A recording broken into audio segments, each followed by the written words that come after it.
जिसे सब समझते थे एक नाकारा डिलीवरी बॉय, उसकी सच्चाई सामने आती ही हिल गया पूरा का पूरा अंडरवर्ल्ड। अरे इसके नाम से सिर्फ इंडिया के डॉन ही नहीं बल्कि विदेशी माफिया भी कांपते हैं। तो इस वीडियो को बिना स्किप किए बने रहिए हमारे साथ। गुड बाय वैभवी, मैं ये दुनिया छोड़कर जा रहा हूँ। अरे मर जाएगा वो। देखो देखो, ये डिलीवरी बॉय बिजली के तार पे नंगे पाँव चल रहा है। अबे नीचे उतर, देवदास की औलाद। वैभवी, तेरे प्यार ने जो झटका दिया उससे बड़ा झटका ये बिजली का तार क्या देगा। उस रईसजादे के साथ तो खुश रहना।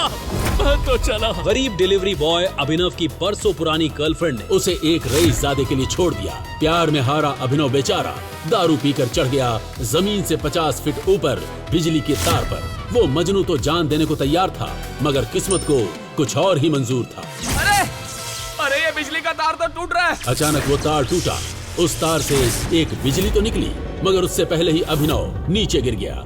उसे लगा कि करंट से बच गया तो गिर के तो जरूर मर जाएगा, मगर वो गिरा भी तो कहाँ। लड़की के बिस्तर में। हे भगवान, ये मैं कहाँ गया? जी हाँ, शहर की सबसे खूबसूरत और रईस लड़की अनन्या के बिस्तर पर, जो उस वक्त चैन की नींद सो रही थी। मगर जैसे ही उसकी नींद खुली। कौन हो तुम? और मेरे बिस्तर पर क्या कर रहे हो? मैं खुद नहीं जानता कि मैं यहाँ कैसे पहुँचा। मुझे तो लग रहा है कि मैं कोई सपना देख रहा हूँ। इससे पहले कि अभिनव कुछ भी समझ पाता, अनन्या ने उसके गाल पर एक जोरदार थप्पड़ जड़ दिया, जिसे खाकर अभिनव सन्न पड़ गया। अब समझ आया तुम्हें? ये सपना नहीं हकीकत है।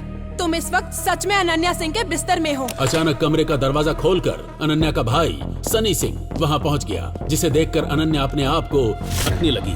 सनी, तुम यहाँ क्या कर रहे हो? अरे सवाल तो मुझे तुमसे पूछना चाहिए कि ये फटीचर तुम्हारे साथ यहाँ क्या कर रहा है। देखो भाई, मुझे खुद नहीं पता कि मैं यहाँ कैसे आया। मुझे बस इतना याद है कि मैं एक बिजली की तार से गिरा था और। बकवास मत करो, मैं अभी के अभी पुलिस को कॉल करती हूँ। अब तुमसे सच पुलिस ही उगलवाएगी। ये कहते हुए अनन्या पुलिस का नंबर डायल करने लगी, मगर तभी सनी ने उसका हाथ पकड़कर उससे फोन छीन लिया और बोला, नाना बहना, पुलिस से कुछ ना कहना। लगता है तुम सिंह परिवार का कानून भूल गई। इस घर के सारे फैसले सिर्फ एक ही आदमी लेता है, और वो है ग्रेट हरदेव पाल सिंह, यानी कि हमारे दादाजी। दादाजी का नाम सुनते ही अनन्या के माथे पर पसीना आ गया। हरदेव पाल सिंह न सिर्फ शहर के जाने माने रईस थे, बल्कि वो एक बहुत ही रूढ़िवादी और पुरानी सोच वाले सख्त आदमी थे, जो कहने को तो सूट बूट पहनकर घूमते थे, मगर उनकी मानसिकता 500 साल पुरानी थी। अनन्या ये सोच कर डरी जा रही थी कि दादाजी के आने के बाद क्या होगा, कि तभी अनन्या, बाहर निकल। अपने दादाजी की बुलंद आवाज सुनकर अनन्या की सिट्टी पिट्टी गुम हो गई। वो इतना तो समझ चुकी थी कि दादाजी को शायद सब पता चल गया है, मगर कैसे? अब भिखारी के साथ बिस्तर में ही पूरा दिन काटेगी क्या? चल बाहर हॉल में आ जा, दादाजी डंडा लेके तेरा इंतजार कर रहे हैं। अनन्या ने एक नजर गुस्से से सनी को देखा और फिर अपने कपड़ों को ठीक करते हुए वो उस कमरे से निकल गई। उसके पीछे पीछे अभिनव भी निकल रहा था, पर सनी ने उसका कॉलर पकड़ लिया और बोला, बड़े बुजुर्ग सच कहते हैं, दारू सेहत के लिए हानिकारक होती है। देख आज तेरी दारू तुझे कहाँ ले आई। अब तुझे हरदेव पाल सिंह के गुस्से से कौन बचाएगा साले। ये सुनकर अभिनव समझ गया कि ये सब जरूर इस सनी का ही किया धरा है। बिजली के तार से नीचे गिरकर शायद अभिनव बेहोश हो गया होगा और उसी बेहोशी की हालत में सनी ही उसे यहाँ ले आया होगा। मगर अब अभिनव के दिमाग में कुछ और ही सवाल चल रहे थे। साला, एक भाई अपनी बहन के साथ ऐसा कैसे कर सकता है? क्या सनी सच में अनन्या का सगा भाई है? और इन सब के पीछे सनी की कौन सी चाल छिपी है?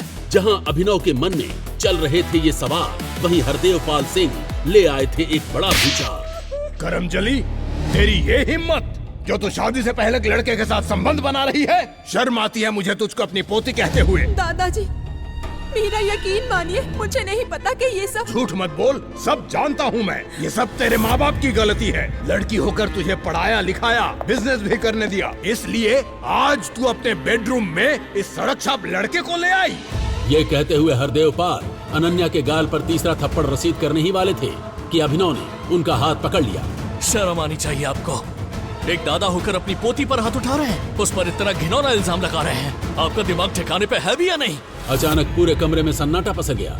आज तक किसी ने भी हरदेव पाल से ऐसे बात नहीं की थी, और यहाँ एक मामूली सा डिलीवरी बॉय शहर के जाने माने रईस से जुबान लड़ा रहा था। अनन्या और उसके माँ बाप तो चुप रहे, मगर सनी अभिनव के पास गया और उसका कॉलर पकड़ते हुए बोला, साले, तेरी ये हिम्मत जो मेरे दादाजी से जुबान लड़ाता है, साले गोलियों से भून डालूंगा तुझे।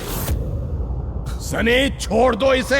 सनी को समझ नहीं आया कि उसके दादाजी ऐसा क्यों कह रहे हैं और उसके पास अपने दादाजी की आज्ञा का पालन करने के अलावा और कोई ऑप्शन नहीं था। इसीलिए उसने अभिनव का कॉलर छोड़ दिया। हरदेवपाल ने अभिनव को ऊपर से नीचे तक देखा और फिर वो अनन्या को देखते हुए बोले, अनन्या, इस लड़के का नाम जो भी है, तुझे आज ही इससे शादी करनी होगी। यह सुनकर मानो अनन्या के सर पर एक गाज सी गिर गई और वो चीखते हुए बोली, ये आप क्या कह रहे हैं दादाजी? मैं तो इसे जानती भी नहीं। अब ज्यादा अनजान मत बन लड़की। हरदेवपाल सिंह का कानून तू अच्छी तरह से जानती है। लड़के जिसके साथ सो गई, समझो उसी की हो गई। नहीं दादाजी, मैं आपके इस घटिया कानून को नहीं मानती। मैं नहीं करूंगी इस फटीचर से शादी। तो ठीक है सनी, अपनी बहन को फार्म हाउस ले जाओ। इस औरत को मेरी आंखों से दूर रखो और वहाँ की जमीन में उसे जिंदा गाड़ दो, समझे? ये सुनकर अनन्या सिहर उठी। वो जानती थी कि जो हरदेव कह रहा है वो करेगा भी, क्योंकि इससे पहले भी सिंह खानदान में जिस किसी ने भी हरदेवपाल सिंह के कानून की खिलाफत की, उसका यही अंजाम हुआ। अब अनन्या के पापा हरदेवपाल के पैरों पर गिरकर गिड़गिड़ाने लगे। डैडी जी, हम आज ही अनन्या की शादी इस लड़के से करवा देंगे। आप प्लीज हमारी बेटी की जान बख्श दीजिए। अनन्या भी अब अपने दादा के सामने लाचार हो गई थी। वहीं अभिनव जानता था कि अगर उसने अनन्या से शादी नहीं की तो एक मासूम लड़की उसकी वजह से अपनी जान से हाथ धो बैठेगी। फिर क्या था, 1 घंटे के अंदर ही उसी हॉल में अनन्या और अभिनव की शादी हो गई। और शादी की पहली रात अनन्या की जुबान पर बस एक ही सवाल था, तुम्हारा नाम क्या है? मेरा नाम अभिनव है, पर मेरे पापा प्यार से मुझे जो भी बुलाते मुझे उससे कोई मतलब नहीं। एक बात हमेशा याद रखना, हमारी शादी नहीं एक मजबूरी है। इसलिए हम दुनिया की नजर में भले पति पत्नी बन जाएं, पर इस कमरे के अंदर हमारा रिश्ता 2 अजनबियों का ही रहेगा। अभिनव ने अनन्या की बात सुनकर हाँ में सर हिला दिया। वो भी जानता था कि महलों की रानी अनन्या का उसके जैसे डिलीवरी बॉय से क्या मेल, पर वो ये नहीं जानता था कि अगर भगवान ने उन दोनों को मिलवाया है तो उसके पीछे कोई न कोई कारण जरूर होगा। आज हमारे दोस्त अकरम की बर्थडे पार्टी है। हम चाहते हैं कि इस पार्टी में नए दामाद को अपने साथ लेकर जाएं। अकरम, जो शहर का सबसे बड़ा रईस ही नहीं बल्कि शहर का सबसे बड़ा डॉन भी था, वो और उसके 2 पार्टनर्स मिलकर चलाते थे द माफिया किंग, जो देश की सबसे खतरनाक क्रिमिनल गैंग। वैसे तो अनन्या उस पार्टी में नहीं जाना चाहती थी, पर दादाजी का हुक्म टालना उसके लिए इम्पॉसिबल था। मजबूरी में अभिनव को भी अनन्या के साथ जाना ही पड़ा, मगर वहाँ उसका सामना उससे हुआ जिसे देखकर वो पूरी तरह से चौंक गया। वैभवी, तुम यहाँ क्या कर रही हो? जी हाँ, अभिनव के सामने उसकी वही एक्स गर्लफ्रेंड वैभवी खड़ी थी, जिसके प्यार में धोखा खाकर अभिनव बिजली के तार पे चढ़ गया था। कहने को तो वैभवी भी अभिनव की ही तरह एक गरीब लड़की थी, मगर कुछ ही दिनों पहले शहर का जाना माना रईसजादा देवेन उसके प्यार में पागल हो गया और उसी के चलते वैभवी ने अभिनव को लात मार दी। देवेन ने जब अभिनव को वैभवी से बात करते देखा तो बोला, ये फटीचर कौन है बेबी?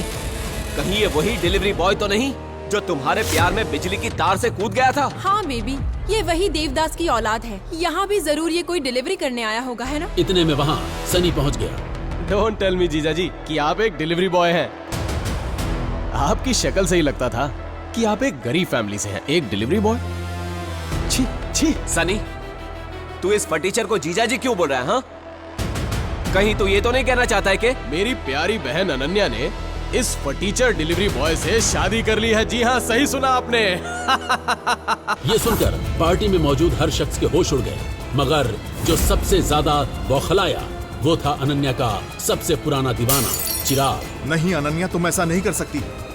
मुझ जैसे प्रिंस चार्मिंग को छोड़कर तुम इस सड़क छाप डिलीवरी बॉय से शादी कैसे कर सकती हो? ऐसे अचानक कैसे हो गई तुम्हारी इस भिखारी से शादी? ये बात तो तुम मुझसे सुन चिराग, कि मेरी प्यारी बहन की शादी अचानक इस भयानक प्राणी से कैसे हुई। और फिर बड़े ही नाटकी ढंग से सनी भरी महफिल के सामने उस अनोखी शादी के बारे में बताने लगा। कैसे अनन्या के बिस्तर में मिला अभिनव, कैसे दादाजी ने लगाया अनन्या को थप्पड़ और कहा उसे बदचलन, और कैसे एक डिलीवरी बॉय के साथ बंध गई अनन्या। सनी ये सब बताया जा रहा था और सब ठहाके लगाकर हंसे जा रहे थे, मगर अनन्या की आंखों में थे आंसू। रोते रोते बेचारी अनन्या दौड़ते हुए वहाँ से भाग गई। अरे अरे अरे, बहन बुरा मान के भाग गई। अनन्या के पीछे अभिनव भी वहाँ से जा रहा था, मगर सनी ने उसका हाथ पकड़कर उसे रोक लिया। अरे आप कहाँ जा रहे हैं जीजा जी? आप तो इस महफिल की शान हैं। अभी तो आपका सम्मान होना बाकी है। ये कहते हुए सनी ने अपने दोस्त देवेन और चिराग को देखकर आंख मारी और वो दोनों समझ गए अब सनी जरूर कोई बड़ा हंगामा करने वाला है। आइए जीजा जी, आप इस खास चेयर पर बैठिए। ये कहते हुए सनी ने अभिनव को एक बड़ी ही सुंदर मगर साथ ही साथ खतरनाक नजर आने वाली चेयर पर बैठने का इशारा किया। वो चेयर किसी राजा महाराजा की गद्दी की तरह दिखाई दे रही थी, मगर सनी के ऐसा कहते ही देवेन चिल्ला उठा। ए सनी, तू पागल हो गया है क्या? ये उस चेयर पे कैसे बैठ सकता है? ये चेयर तो... अरे देवेन, तू क्यों अपना खून जला रहा है भाई? मेरे जीजा जी को कैसे सम्मान देना है ये मुझे तय करने देना। सही कह रहा है सनी। अरे जो भी है जैसा भी है, ये अब अपने दोस्त सनी का जीजा है, तो इसे इज्जत तो देनी पड़ेगी ना। चिराग की बात सुनकर देवेन भी समझ गया कि अब सनी अभिनव का काम तमाम करके ही रहेगा। अभिनव जो सनी की चाल से अनजान था, वो उस चेयर की तरफ बढ़ने लगा और सनी मन ही मन कहने लगा, अब पता चलेगी इस डिलीवरी बॉय को इसकी औकात। और फिर जैसे ही अभिनव उस चेयर पे बैठा, अचानक उस चेयर में लाल लाइट्स जलने लगी और पूरे के पूरे हॉल में बहुत तेज साउंड वाले अलार्म्स बजने लगे। ये क्या हो रहा है? सनी अचानक जोर से चिल्लाकर बोलने लगा, ए फटीचर, ये तूने क्या किया?